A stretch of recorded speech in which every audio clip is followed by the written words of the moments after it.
आता सविस्तर बातम्या। महानगरपालिकेच्या सिडको एनाट येथील बॉटनिकल गार्डनमधील लहान मुलांचे खेळणे तुटले असून गार्डनमधील विद्युत पोलवरील उघड्या वायरिंगमुळे धोका निर्माण झाला आहे। या सर्व बाबींकडे उद्यान प्रशासन दुर्लक्ष करत असल्याने नागरिकांनी संताप व्यक्त केला आहे।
महानगरपालिकेच्या वतीने आयुक्त जी श्रीकांत यांनी सिद्धार्थ उद्यानाप्रमाणे शहरातील विविध उद्यानात पर्यटक, नागरिक आणि चिमुकल्यांच्या मनोरंजनासाठी अनेक उपक्रम राबवून गार्डन विकसित केले आहेत। यातील एनाट सिडको बॉटनिकल गार्डनमध्ये बच्चे कंपनीसाठी मिनी ट्रेन सुरू करण्यात आली असून त्याचबरोबर नेहरू उद्यानात नौका विहार सुरू केल्याने शहरातील नागरिक, पर्यटकांनी याला भरभरून प्रतिसाद दिला होता।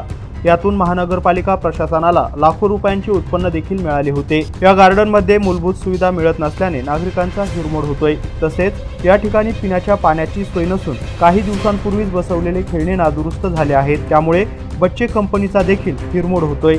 त्याचबरोबर उद्यानात असलेल्या पोलवरील उघड्या वायरिंगमुळे मोठी दुर्घटना होण्याची शक्यता वर्तवण्यात येते। उद्यानात एकच सुरक्षा रक्षक असल्याने अनेक खेळण्याची मोडतोड झाली असून या ठिकाणी नशेखोर देखील खुलेआम फिरत असल्याने नागरिकांना नाहक त्रास सहन करावा लागतोय। महानगरपालिका प्रशासनाला या उद्यानातून लाखो रुपयांचे उत्पन्न मिळत असून या ठिकाणी मूलभूत सुविधा मिळत नसल्याने नागरिकांनी नाराजी व्यक्त केली आहे।